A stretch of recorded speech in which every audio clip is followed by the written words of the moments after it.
So when you first started doing this, when you came out to do this, had you ever done anything like this before? No, it was completely new to me. Okay. I'm not even sure I knew that these kinds of things existed. Yeah.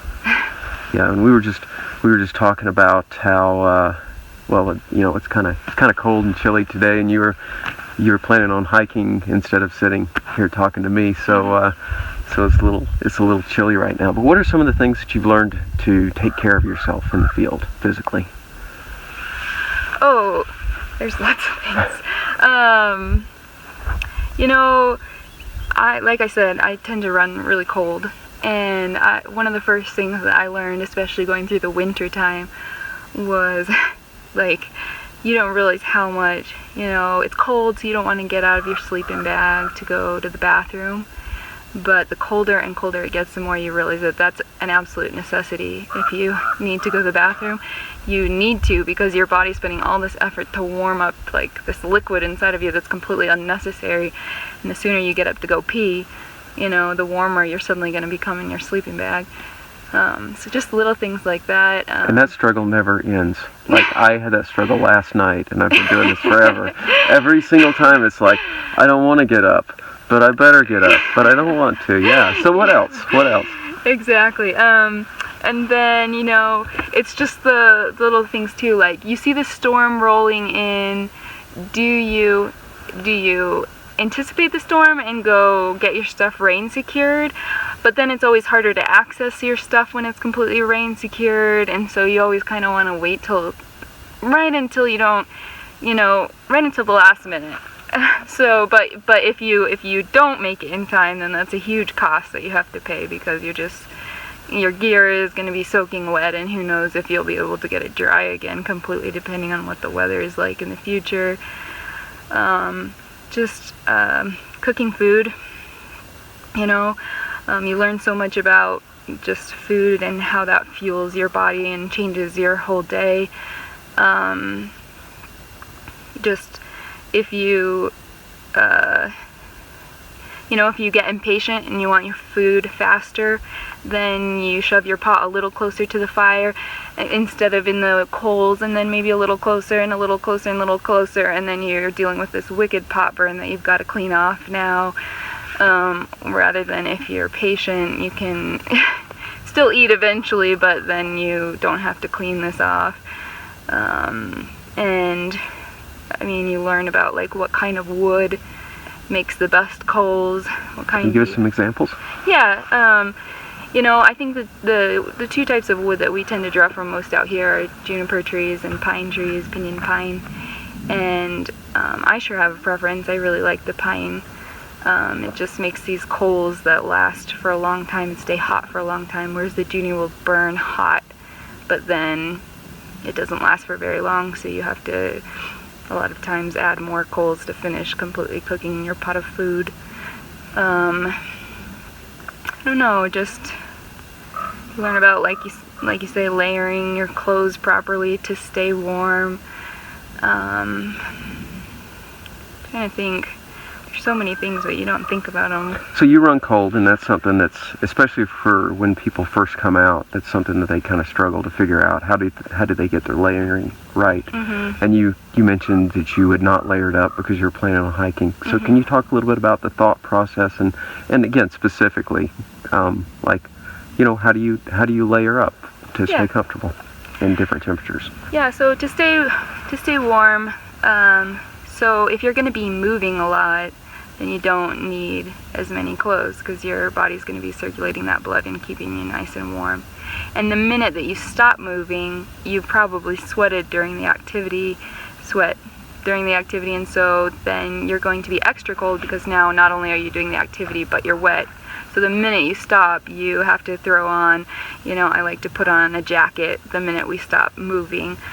I'll have thermals under my clothes, and so if it's chilly, we're constantly asking each other, are you okay if I go change into my thermals as soon as it gets chilly, because having that thermal layer under makes such a difference. When the sun comes out and is shining a lot, I'm fair-skinned, I burn really easily, so I have, just a nylon shirt that I put on. It has a vent in the back so that I can stay cool with it, And I go ahead and button it all the way up, and I pop the collar up. It almost looks like a Dracula shirt, because I know that I'm going to get burned right there if I don't put that on pretty quick.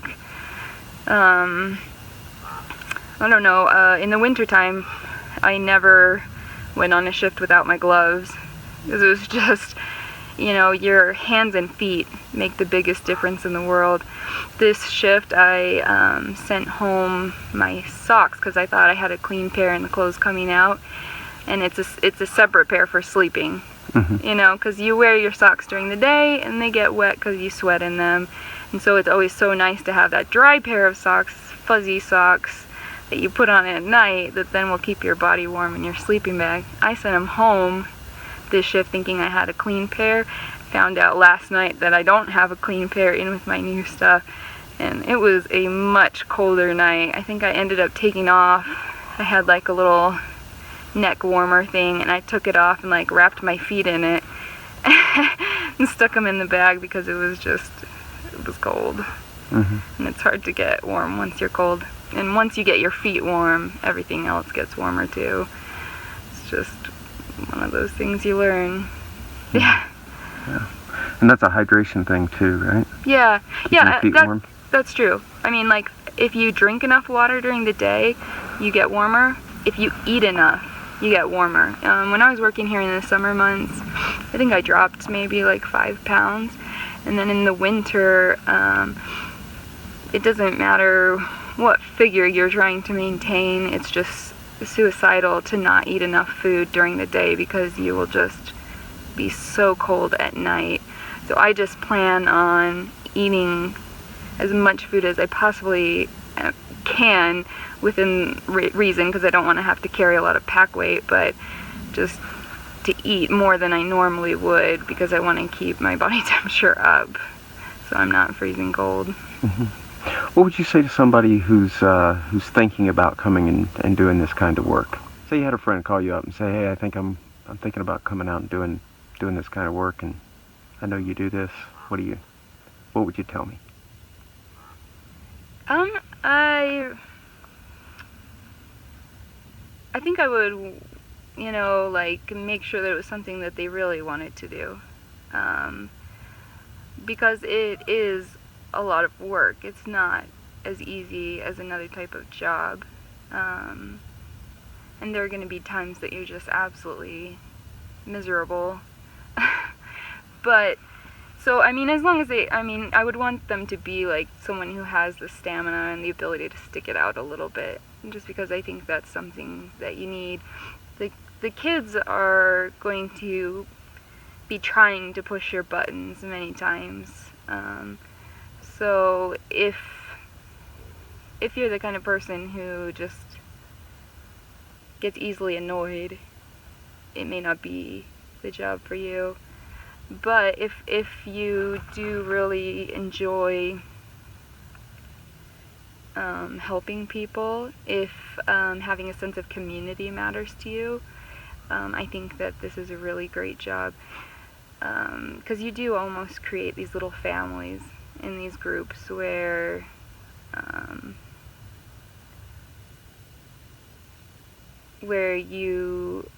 you feel a sense of belonging, and you feel this meaning and purpose in what you're doing, and then you go home and you still are thinking about the kids when you're not on the clock.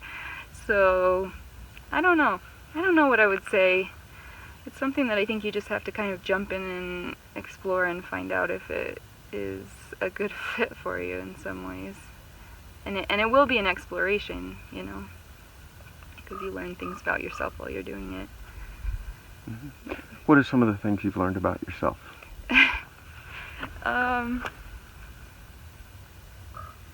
I don't know, like after almost every single shift, I go home to my husband and we stay up late talking about the shift, and we talk about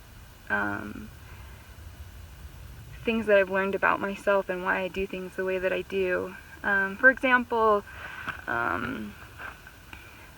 you kind of realize that the kids joke a lot with me about how I'm the cleanest staff, which I know you wouldn't be able to tell. I'm filthy right now. We've just been pelted with dust and rain. But they joke with me that I'm the cleanest staff. You know, when they're passing out the towelies to wash their face off with, a lot of staff will be like, "Oh no, thanks." And I always take the towel. You know, I clean my pot extremely well. There's in so many little ways I like to stay very clean. And you kind of realize when I was growing up, my home life wasn't always super stable.